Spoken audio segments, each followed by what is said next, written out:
Namo tassa bhagavato arahato samma sambuddhassa. Namo tassa bhagavato arahato samma sambuddhassa. Namo tassa bhagavato arahato samma sambuddhassa. Ditteko ahang avuso anupayo anapayo anissito appatibaddho vippamutto visangyutto vimariyadi katena cetasa viharami iti.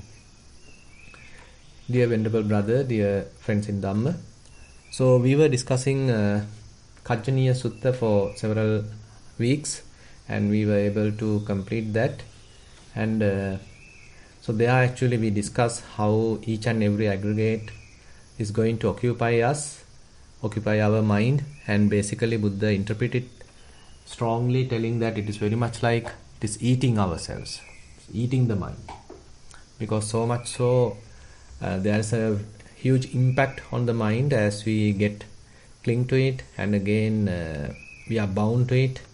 Our mind is occupied with it, our mind is so much hindered by that. So likewise these aggregates are very interesting discussion. So therefore Buddha's advice is to as much as possible abandon them, not to cling to them, not to grasp them, and to scatter them, not to amass them, and to disperse them, not to build up, to disassemble them. And on the other hand, if there are any kind of a defilement arise because of these aggregates, so we need to extinguish that defilement, extinguish that heat generated because of the defilement, rather than promoting the desire and promoting the defilement and getting burnt. So, and on the other hand, at the end of Kajjaniya Sutta, Buddha explained that when one has completed this task, then he become an arahant, and how he is continuing the process. Basically, he has nothing else to do. So that's why the term katakaraniyo is used in the sermons, in the suttas, because he has accomplished the task.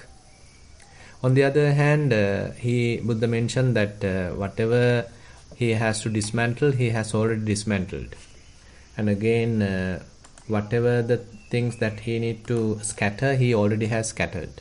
Now therefore there is no grasping, there is no building up. So he has already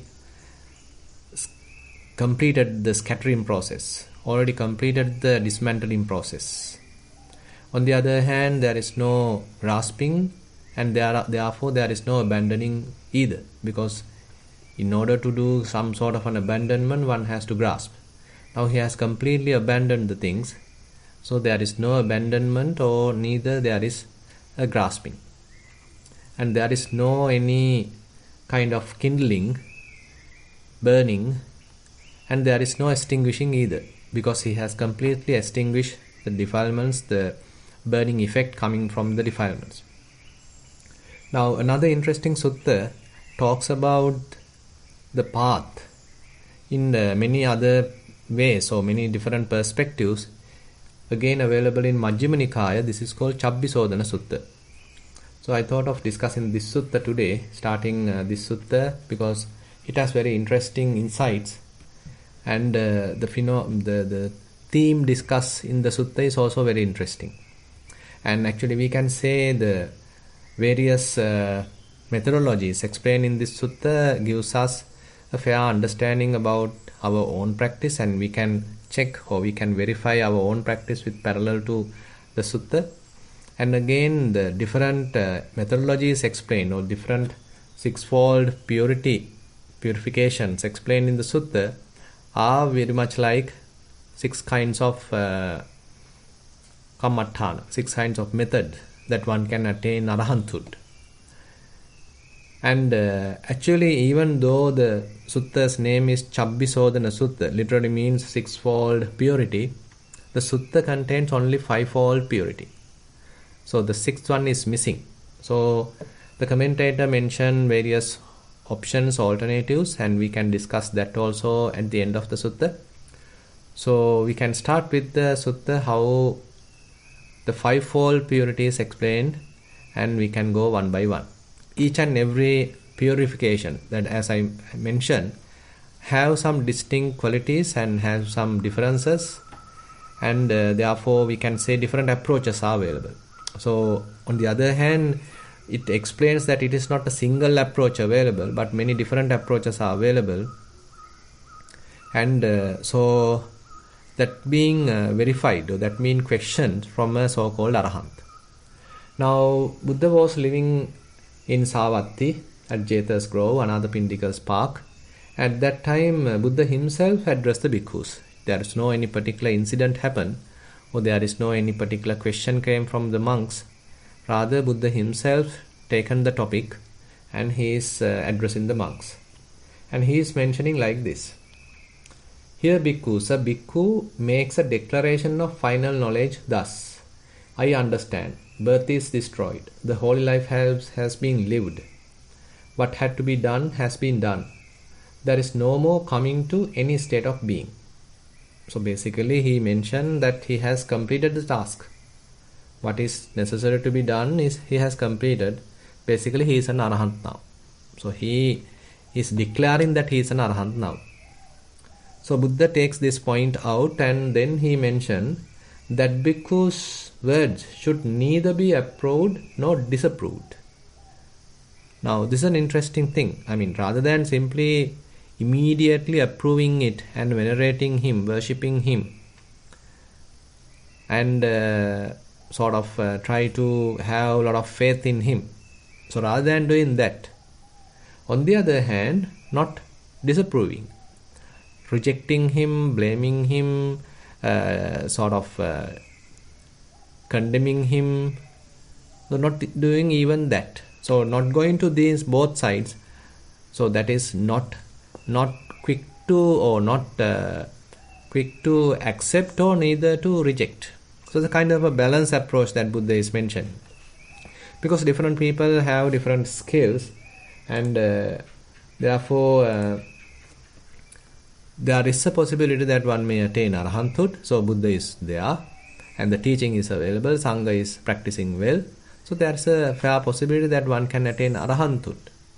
But on the other hand, there are various pitfalls, various wrong methods or wrong misguidings available. So therefore one can easily get misled as well. And especially due to conceit, one can easily get misled. And even in the Vinaya Pitaka, it is very much like exempted. Even if one is saying that he is an arahant, even though he is not really an arahant, it can happen due to higher conceit. One can overestimate oneself. As a result of that, one can claim that he is an arahant, and then he can even declare among the Sangha or among the others. So these things are possible, and even these things are interestingly discussed by the Buddha himself. So you can see, how openly Buddha discussed these points, rather than keeping it aside, or rather than avoiding discussing these things. Because in certain other religions, these kinds of explanations are not quite common, because these kind of things, they want to keep hide, so that you have to come and see. Here also actually there is an invitation coming from the Dhamma to come and see, and that is come and see practically, not just through the books. Rather, one has to experience it, and then one has to verify it. Now here the methodology or the criteria Buddha mentioned is based on this fivefold purification. So each and every question is based on a particular purification method. Now those are the ones actually we are quite interested, because those gives us a lot of insight into the practice. Now the first Buddha mentioned, without approving or disapproving, a question should be put thus. Friend, there are 4 kinds of expression rightly proclaimed by the Blessed One, who knows and sees, accomplished and fully enlightened. What for? Now, based on the faculties that we are communicating with the external world, through the eyes we are able to see various sights, through the ears we are able to hear various sounds, through the nose we can experience various odors. Through the tongue we can experience various states or flavors. Through the body we can experience various tactile sensations. And these three, actually the nose, tongue and the body taken together, and it is mentioned sensing. So these are sensations. So one can sense the external world using these three senses. On the other hand, there is another faculty, that is the mind, the cognition. So one can cognize what has to be cognized. So therefore, in an overview, that complete communication between a person and the external world happen these 6 sense bases, and it is somewhat summarized into 4 methods: using the eye, using the ear, using the senses, and then using the mind. One speaks the seen as it was seen, one speaks of the heard as it was heard, one speaks of the sensed as it was sensed, one speaks of the cognized as it was cognized. And basically one may have some sort of an experience when one is using one's faculties, and based on that experience one may start to speak, one may start to react, or one may start to communicate with another person. So Buddha is using this criterion as the first one to verify how this particular monk use this criterion, use this methodology, or use this communication, or the interaction between himself and the outside world. So this is the first criterion Buddha wants to verify. Now he is asking, these friends are the 4 kinds of expression rightly proclaimed by the Blessed One who knows and sees, accomplished and fully enlightened. How does the Venerable One know, how does he see regarding these 4 kinds of expression, so that through not clinging his mind is liberated from the taints? Now in a way, the argument goes like, now Buddha has seen it perfectly. He is the fully enlightened, he is the accomplished one.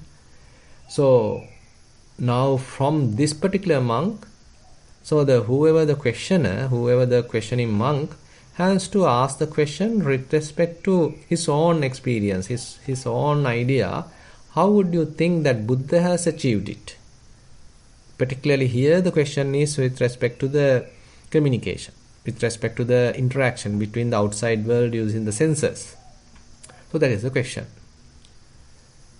Bhikkhus, when a bhikkhu is one with taints destroyed, who has lived the holy life, done what had to be done, laid down the burden, reached the true goal, destroyed the fetters of being, and is completely liberated through final knowledge, this is the natural way for him to answer. Now, this is a natural way for him to answer. This is another interesting thing. Now Buddha highlights, now when you are putting this question to a monk who is properly enlightened, or properly he is become an arahant, now he may naturally answer like this. It is not that he is going to see a book and verify what Buddha has mentioned, what is stated there, and now remembering it and then coming and answering your question. Rather, he has to come it from his own experience. Now he is very much like tallying his experience with the question. Whatever the question that the monk has asked, now he is tallying with his own experience. Now it's a kind of a answer given based on the experience, not from a book knowledge, or not from out of faith, or not kind of a borrowed knowledge. Now it's a kind of an experiential knowledge. He has seen it properly. Now there is no problem in answering it quickly, naturally. So that's why Buddha highlights this is a natural way for him to answer. So this could be the natural way. Now here the answer is very interesting, and we can see various meditation techniques or methods are fairly in line with this answer, and it has to be. because this is the final attainment that now we are talking. And Arahant is the final attainment, Arahanthood. So he has attained using this kind of a methodology. So if this methodology is tallying with our own kind of a practice, so that means we are also very much following the same criterion. We may not be Arahant, but our, say, methodology is fairly in line with this answer. If it is so, I mean, we can be happy. Yes, to some extent, I am following the same thing. If not, I mean, if we feel that we have taken an entirely different path, entirely different methodology with respect to this given explanation, answer, then that means we have gone somewhere wrong. So that's why, I mean, these suttas are quite interesting, so that it gives us a lot of confidence if we are doing the proper practice. On the other hand, if we are doing something wrong, then we can correct it. Now the answer is giving like this. Now with respect to seen, now this particular bhikkhu is answering, Ditteko ahangāso anupayo, anapayo, anissito, appatibaddo, vippamutto, visangyutto, vimariyādikatena cetasa viharāmi. Now he is talking with respect to seen, with respect to heard, with respect to sensed, and with respect to cognized. Now all the four communication methods, or all the four interactions are explained, and how he has dealt with the seen, how he has dealt with the heard, and how he has dealt with the sensed, and how he has dealt with the cognized. So those points or those terms are very interesting. Friends, regarding the seen, I abide anupayo. Anupayo means unattracted. Anapayo means unrepelled. Anissito, independent. Appatibaddo, detached. Vippamutto, free. Visangyutto, dissociated. Vimariyādikatena cetasa, with a mind rid of barriers. Now these are the areas that we need to closely examine, because one can see, so if one's meditation, if one's technique, whatever the methodology one has undertaken, is taking towards this direction, that means we are heading towards the goal. On the other hand, if one's practice is not heading towards this kind of an achievement, then we have gone somewhere wrong. Now let's examine one by one. So with respect to seeing, so now his mind is anupayo, not attracted. Now typically when we see something beautiful, it is quite natural that our mind get attracted there, and we start exploring it, examining more and more little things, so that we can become more delighted, and then we can even get a photograph. That's what people do today. And so we are very much obsessed with what we have seen. We are so interested. It is quite interesting. Now suppose in Sri Lanka nowadays going on a lot of chaos, and people are interested and people are quite involved. So they look at news, they look at newspapers, listen to the news channels. So the mind is quite involved. And if it is attractive, then I mean the mind is fully involved, fairly absorbed to that. They don't know where they are, so they are fully in the scene. So like that.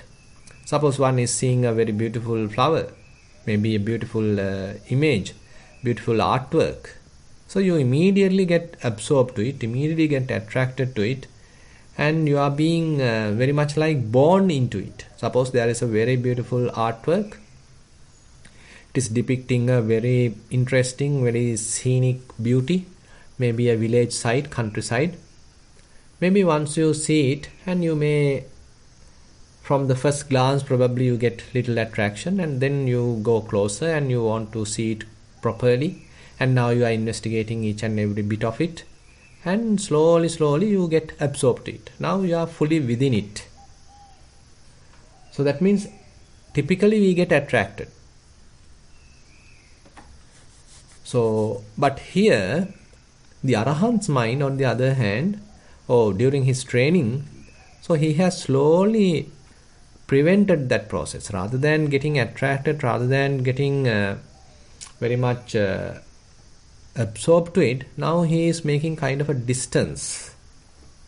Now this is why it is important to understand in the Satipatthana practice, so how one can do a proper observation. So actually we can't even do a proper observation at the beginning. So because sometimes we get too attracted, sometimes we get completely distracted, and we don't know the limit, we don't know the proper balance. So that's why it is taking time to find out this proper balance. Say for example, you are practicing Anapanasati, and it's a matter of looking at the breath, observing the breath. But even that is difficult because our mind get constantly distracted towards various other external things. Our mind is not interested of looking at the breath, because breath is a very neutral phenomena.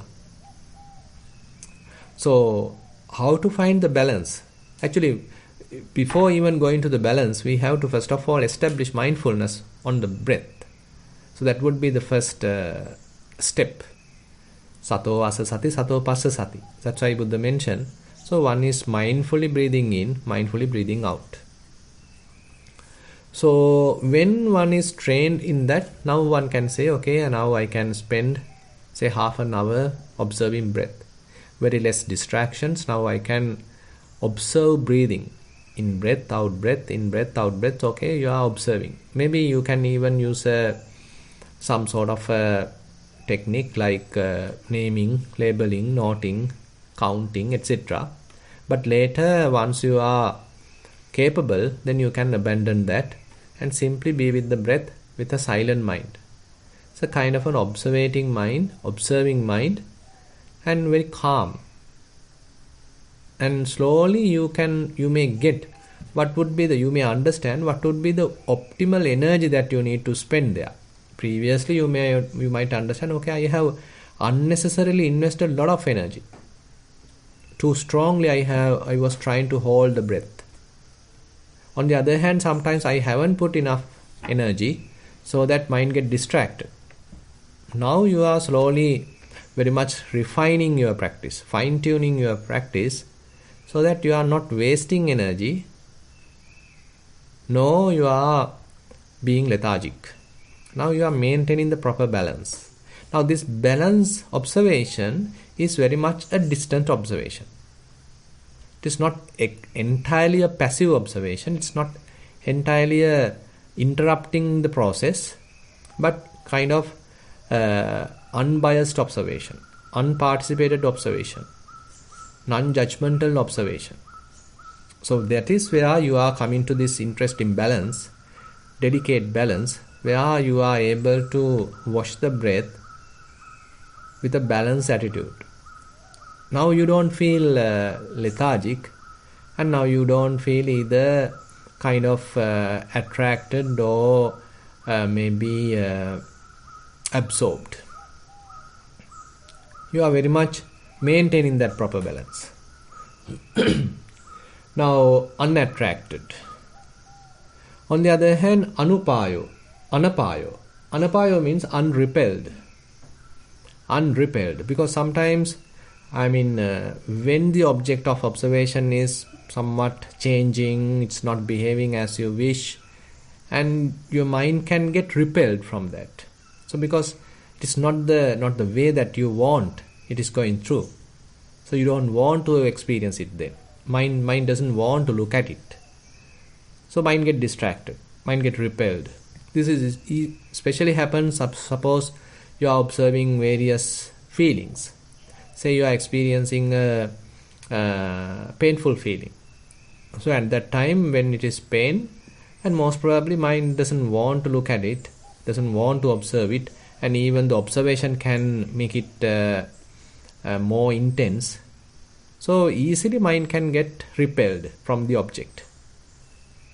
And on the other hand, when you are observing some pleasurable feeling, easily mind can get attracted, get absorbed, hooked up with the pleasurable feeling.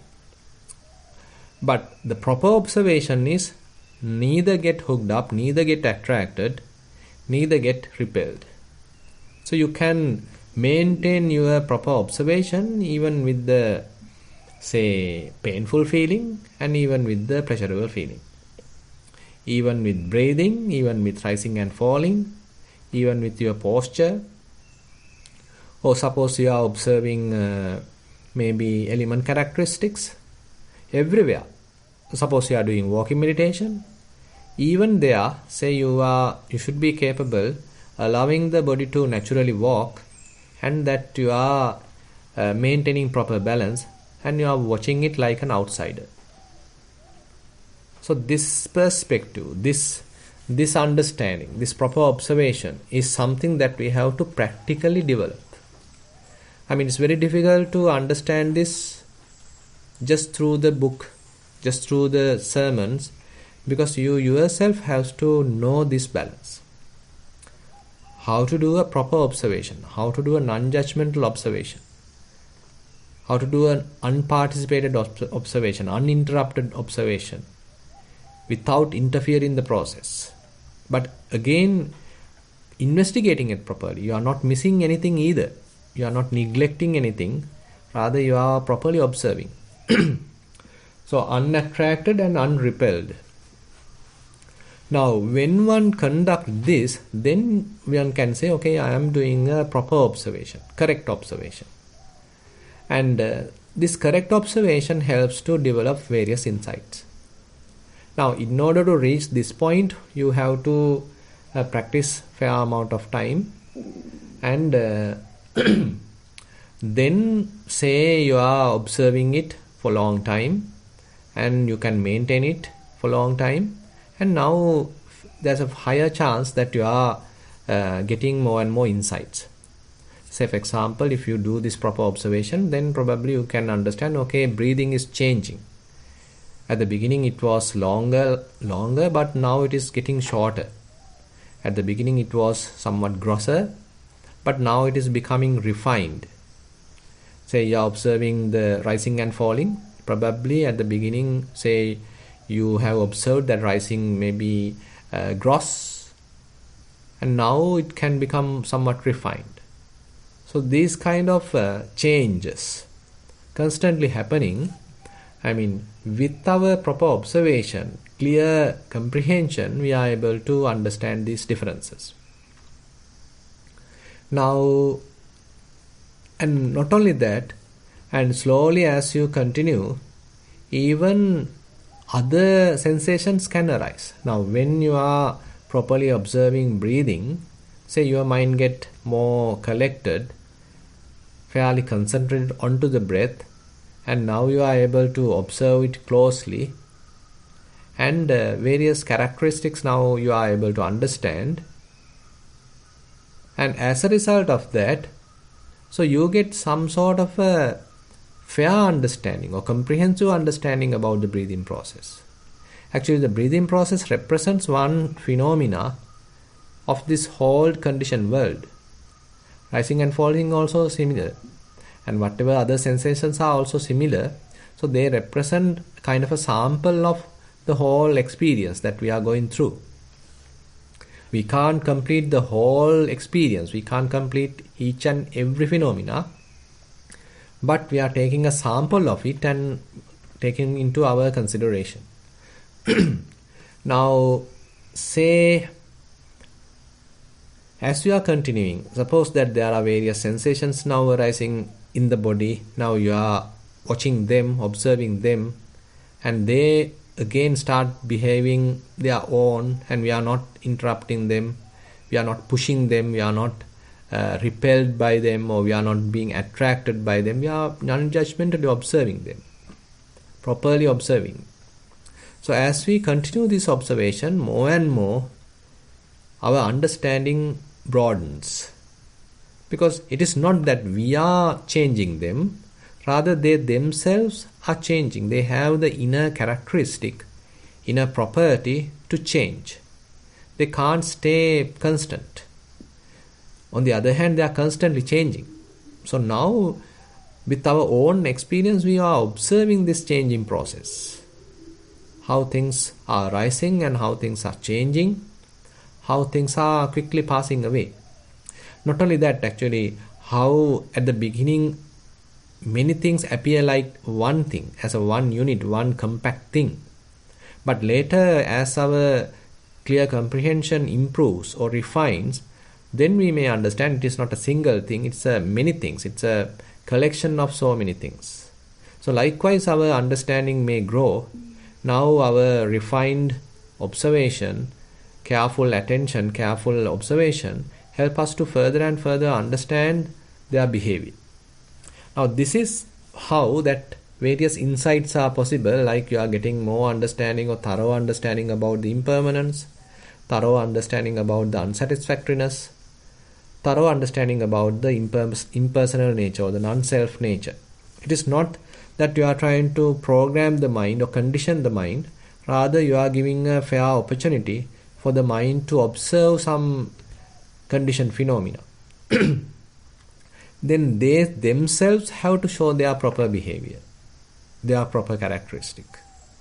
So that should be the proper way, correct method, rather than you trying to make something impermanent. Rather you are observing, and that very observation helps you to understand, yes, they are impermanent. And even that insight is not just a one-time insight. Again and again we have to continue it.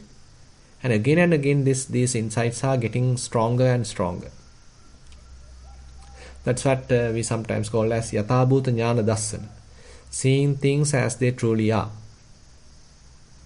So when we are continuing this, and at a given moment, okay, fair amount of understanding has grown, and we are constantly observing this whole process arising and passing away, as Buddha explained in the Satipatthana Sutta, Samudaya Dhammanupasseva Viharati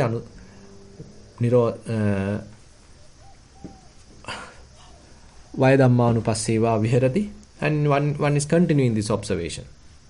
And as a result of that, you gain a fair understanding, okay, things are constantly changing. This kind of a changing process can't give me satisfaction, longings, kind of a existing satisfaction or prolonged satisfaction. It's quite vulnerable. And again, this process is beyond my control. It has its own causes and conditions. Therefore, it is impermanent and non-self. So likewise, various insights are now growing, and even that causes some kind of an impact of even your own behavior. Actually, you are observing behavior of conditioned phenomena. It may be bodily phenomena, it may be feelings, it may be thoughts, many things. But this very observation is causing some internal change within yourself.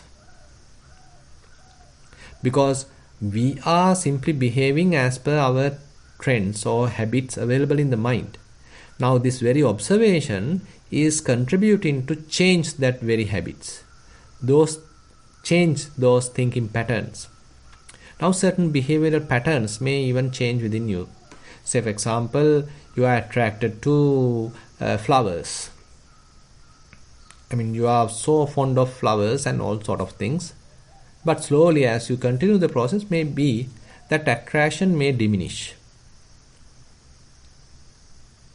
So likewise, various little changes may happen within your character. And this is an indication that something is going on. The insights are working. Not only on the cushion, but even within your character, these insights are operating. It has to be. And on the other hand, when these insights are grown to fair extent, say at a given moment, so the mind can let go of everything, and as a result of that, we can call this anissito, independent. So mind now become independent. Now this is a very temporary state. It is not that completely that you become liberated. Rather temporary, mind has let go of this very observation, which is observing various conditioned phenomena. Now it like to live alone. Mind like to live alone. Mind become independent. Anissito. Because it understood, I mean, it's a burden to look at this. It's a burden to go through this. It's a burden to have this. So that burdensome or that tiresome process is something that mind itself has to understand. I mean, we can understand it logically by going through the books or by listening to someone else's sermon, but that is not enough. Mind is, it is enough when your mind has fairly grown to some extent. Suppose you are practicing Anapanasati or whatever the insight practice, and while you have reached fairly to that understanding, suppose someone is further explaining you the impermanent nature, unsatisfactory nature, and unself nature, which also contributes further to your understanding, that insight may further strengthen, and therefore this temporary freedom can happen. That is also possible. But on the other hand, fair amount of growth depends on the proper observation. So when the proper observation is going on at a given moment, okay, it has reached the threshold, and now mind lets go of everything, and now it becomes independent. That is where anissito. Now, as I mentioned, a yogi may experience it only for a short time, and now he has to further improve it. So he has to work out how to maintain this, how to prolong this. So the same thing again and again he has to continue. So the next time he becomes more confident that okay, when I am reaching to this level, okay, mind typically get freed, typically become independent. Now one is again and again developing the same practice. It is not necessary to be the same.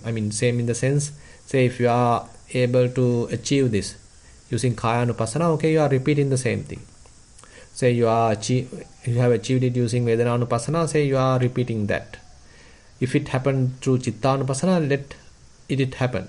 So as you get more conversant with all these different techniques, actually now you can even transfer from one to the other, shift from one method to the other, because all are showing the same thing.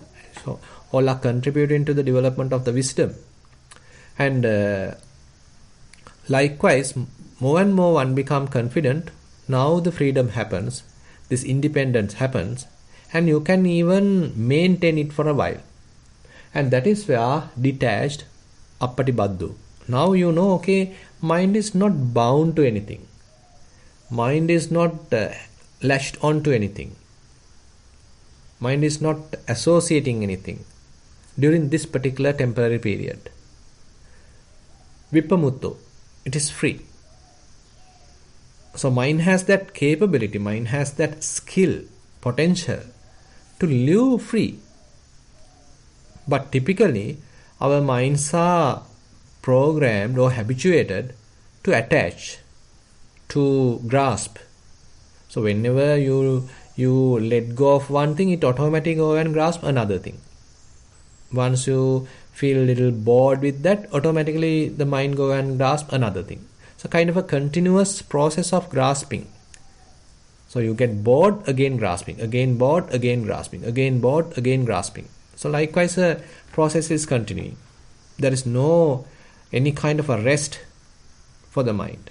Continuous grasping process. But here, by giving a support of mindfulness, giving a support of concentration, and giving the support of wisdom, now we are strengthening the mind so that it can live alone. It can maintain its freedom. And again, dissociated, visangyutto. Now it doesn't want anything. It has the capability, it has the skill, it is confident. Now it can live alone. It's very much like, say, a child at the beginning is quite dependent on the parents. So it's going to the mother for his breastfeeding, and then father for the confidence, safety, and again, so likewise, so dependent. But slowly the child is growing and learning and getting skills, how to talk, how to speak, how to deal with others, and he is getting more and more understanding. So slowly he is growing, and at a given moment now he is capable. He is now ready to go to the college alone. Now parents are not necessary to go after him. Okay, now he is capable. Now that confidence has come to the child. Now assume that he is now going to the university. Okay, now he can go alone, and he has that confidence. Now the parents doesn't need to follow him, and parents also have to let go of him. Then only he become more and more confident. So similarly, here the mind also constantly dependent previously, fully dependent, fully grasping, fully entangled. But as a result of the practice, now it is catching the momentum, developing the momentum to be free, dissociated. And once it is done, now suppose that you are strengthening that process and you understood the process, and now you are supporting that process, and now you can suppose that you can maintain it for half an hour. Now now you are developing it even in the walking meditation. So there it may be difficult because so many distractions are there. Your eyes are open, so many things you can hear. So likewise, more distractions are there, but still you continue the same practice, and now you are capable of maintaining that even in the walking meditation. And there you may understand, okay, mind has no boundary, because typically when the mind has grasped something, so mind is bounded to that object. Suppose that you are grasping a particular cloth, so your mind is fairly focused onto that cloth, and the size of the cloth limits your mind, because your mind is grasping, and your mind has a particular shape, your mind has particular volume, kind of a limit. On the other hand, mind also has get limited now, because the mind has grasped some limited object, so the mind itself has become limited. But on the other hand, when mind has nothing to grasp, so it is basically free, very much like the whole space, and there is no boundary. So that is why vimaryadikatena chetasa. So with the mind rid of barriers, there is no barrier, there is no limit, there is no boundary. You can't find out any kind of a limit of the mind. I mean, there may be kind of a limitless awareness available. So this experience helping us to understand in a way the capabilities available in the mind. So far, our mind being blocked, being limited, being restricted, constrained onto something. But mind has the capacity to become boundless, to become limitless, to become measureless. So that skill now one is experiencing, and properly say he is growing that. Now when you are thinking about this kind of a practice, insight practice, so that means that we are heading towards the final achievement. And so this sutta further explains about how one may deal with what is heard, how one may deal with what is sensed, how one may deal with what is cognized, and similar expression is given. And again, we can connect this with the Bahya Sutta. There are also some very similar explanation given by the Buddha. Tasma te Bahya evam sikhitabam. So Buddha asks Venerable Bahya to restrain like this. Dittya dittamattam bhavisati. So when you are now, after one has achieved that temporary freedom, now he is living with that temporary freedom, and he is very much like making it abundant. And now the second level of development is now just be there, just maintain this freedom, avoid further grasping, just now try to consolidate this freedom. So there Buddha explained kind of a restrainment. So when now you see something, just limit it, just seeing. Don't go and involve with it. Don't go and bound with it. Don't go and grasp. And don't make many thoughts about it. Keep the mind quiet. Similarly, when you heard something, just doing the same thing. Don't go and grasp, don't go and limit yourself, get involved with it. Rather, maintain the serenity of the mind, rather maintain the unentangled nature of the mind. Then, mute muttamattam bhavissati. So, when you have sensed using the nose, tongue and the body, so just maintain the mind. Keep the purity of it. Don't let the whatever the sensed get impure the mind, pollute the mind. And viññāte viññātamattam bhavisati. Even when you cognize something, just keep it for the mere cognition. Don't allow the mind to get occupied with it. Now, when one achieves that temporary freedom, now this is how one has to consolidate that. One has to cultivate that.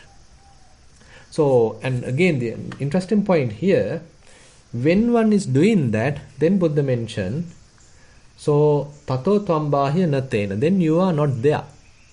And you are not making a self there. Suppose that you are seeing a particular sight. So if you get attracted to it, then you are there. But on the other hand, if you are not attracted by that, you are maintaining your independence, then you are not there. Yato tvambahya natena, tato tvambahya natat. And if you are not doing that, and even now you are not here.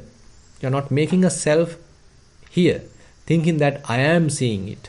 You are not very much like identifying with it. You are not making a self even here. And if you are not doing both, then there is no you in between either. And then Buddha mentioned this is the freedom. So this is the end of suffering. So this explanation, this advice has to be cultivated. Whenever we see, whenever we hear, whenever we sensed, whenever we cognize, so this advice has to be well looked after, well practiced. Then we can say, okay, slowly we are consolidating our freedom, consolidating that experience that Buddha is mentioning. You are not attracted, you are not repelled, your mind is now independent, detached, free, dissociated, and the mind is rid of barriers, no boundaries. So this is the first explanation or first criterion given in this Chabbisodhana Sutta, and we can go through the other explanations as well. And actually Buddha does not stop here. So after getting the answer, he is telling, okay, that you have to be, you can be little happy about it, but don't fully satisfied, and now you can go to the next section. And we can discuss the next section on next week. And with that, I will conclude today's Dhamma Sutta teaching session. Now I open the session for questions. Thank you, Bante. Sadhu, sadhu, sadhu. For anyone that like to ask a question, you may raise your hand, or you may also send them via the chat.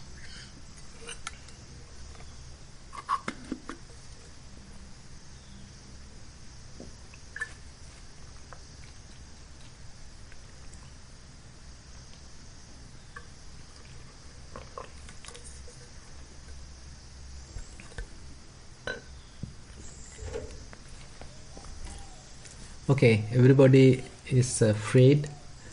There are no questions, no entanglements. So everything seems cool. Isn't it, Jennifer? I guess so. After last sutta and this sutta, yeah, everybody reaching arhathood. Yes. Happy to see that. By the way, I mean, these suttas are very interesting and quite insightful, and helping to verify our own practice, to develop confidence if we are doing it properly. And so therefore, I mean, that's why the whole purpose of the sutta teaching session, and to get some insights from the Buddha's teaching and directly from the suttas, so that we are developing more confidence. Yeah. Thank you. I'd like to invite Mahisha for the first question. Mahisha, you may unmute. Yeah, thank you, Jennifer. But I have like a kind of a general question. I think, I don't know whether I have asked this before as well. Now, as you said that when we start with the mindfulness and then sampajanya, and then we go on like that, and then we focus on breath to gain the mindfulness first, and then go for sensations or thoughts, whatever comes to the mind, and we keep on watching that, and then we come to a place that we don't actually get much thoughts, but its mind is settled, and now it can stay still for a while, and then what you call as anisita state, and then so while staying there for a while, and then sometimes the thoughts comes and go, we watch that, and then at a particular point in time we go to the unconscious mode for some time, and then come back again, and then keep on with the mind like that and go backward forward. So is that the thing that you explain in this today's sutta? Just I want to verify. No, actually, at the beginning, we can't say that we are reaching the complete independent state in one shot, because there's a certain amount of wisdom developed, and now, I mean, gradually mind is letting go. Say you are not grasping seeing, you are not grasping heard, you are not grasping whatever the sensed, and you are not grasping even thoughts. But that very feeling that you may feel, and you might even get little attracted to that. So it's a kind of a comforting feeling. So mind get collected, and you can even little attracted to that. So likewise, a certain amount of attraction, certain amount of association may still be available. So that's why, and again, the thoughts may not penetrating, but still may available at the come and go, available at the vicinity. But slowly, as we are progressing, now thoughts may go a little far away, and now it is not even coming to the vicinity, and you get more refined kind of independence. So your mind get more purified. So I feel, therefore, I mean, when you reach the proper balance, probably you may come completely dissociated, completely now not associating anything, completely independent. But at the beginning, you can't say, okay, I am the mind is fully liberated, but it may still have certain impediments. Later, even those impediments are removed, and you may reach the pure form of, say, even this is temporary freedom, but it is pure form of freedom. So then one can say, okay, now you are perfectly anisita. Sorry? It stays for a while. It stays for a while, it's yes. not tangling with anything, it just stays for a while. Stays for a while. Another thought comes, getting distracted. Yeah. Because of the thought. Yeah, and again, another point is, now at the beginning you may doing it with the help of concentration. So the concentration very much like operating like a kind of a bunker, kind of a wall to protect you, to protect the mind from the distractions. But later, as we are developing, so this protection coming from concentration has to also dissolve, and you should be capable of maintaining it with less effort. On the other hand, without any boundaries. Without any boundaries. Exactly. Because if the mind is somewhat concentrated, so how much longer we can stay, that what we can feel like we are improving. Yes. In the path. Yeah, longer plus less effort. Because at the beginning you need fair amount of effort and concentration to maintain this. True. But later you don't need much concentration, no, you need much effort, but you can effortlessly with shallow concentration you can maintain it. Yeah. Yeah, I got the point, but Yeah, the other yeah. thing that related to that I want to ask now is, say we in our day-to-day life, when we get something distracting us, someone said something, or you heard a news or something, Yeah. and then if we still can get bounce back, okay, this is it. I shouldn't tangle with this Yeah. situation, and if we can take a step back quickly than before, that shows that it's kind of I'm in the right direction. Now Yes, my yes. mind reminds me. Correct. That means I have like mindfulness. Okay, this is something that I shouldn't tangle. Mm-hmm. And then what should I do? Then I focus on something that I can concentrate. No. My mind to be still. No. You don't need to concentrate. Rather, if you can keep your mind unentangled, so unassociated, anissita. So that is why in the practice it is mentioned at the beginning we don't know about this state where the mind can be kept when the mind the mind can be kept on this anissita state is not available to us at the beginning. But later, we don't know the state. Yeah, exactly. We don't have any practical experience. Now we know it, so we have to quickly be able to get back to that state. Exactly. So that's why Buddha again and again refer that's etam panitang etam santang yadidang upekha. So this is the equanimous state. So this is a kind of an equanimous and again kind of a balanced state of the mind, and it doesn't attach or doesn't grasp to anything. And this is a new state of mind that we have understood through our practice. So that has to be taken as a kind of a refuge again and again to return to it, again and again to return to that. Yeah. Okay. Thank you very much. Okay. I got to understand. Okay. Thank you so much, Bhante. Okay. Yeah. Thank you. For the next question, I'd like to invite Chita Devi. Thank you, Jennifer. Now, my question also follows from the previous one, Bhante. Yeah. Now, I remember in one of your talks, you said it's like this, when the mind is sort of stable, it's like when you're tired, you sit down and, you feel that kind of comfort. Would that be right if I said that? Yes. So there is I don't know whether I have got it right, but I experience a kind of comfort, and I can be in that because it's a comfort if the mind is not tired and we are not thinking so much and we are not concentrating so much. It's a comfort, I think. Yeah. But it is not an uncomfortable comfort, if you know what I mean. Yes. So I can be in that state for some time. So, right. But it's a kind of comfort, if you know what I mean. Yes, definitely. It's not uncomfortable. Yeah. And we kind of feel stable and relaxed. Correct. Definitely. It has to be a very relaxed state. It has to be very relaxed state.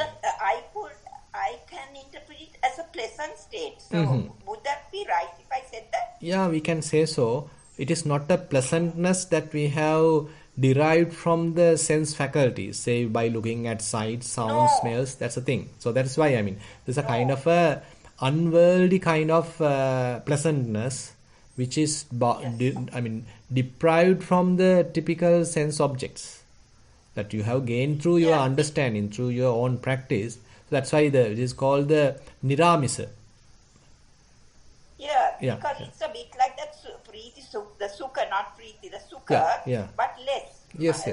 Because there is a kind of ease. There is a kind of ease. Exactly. Yeah.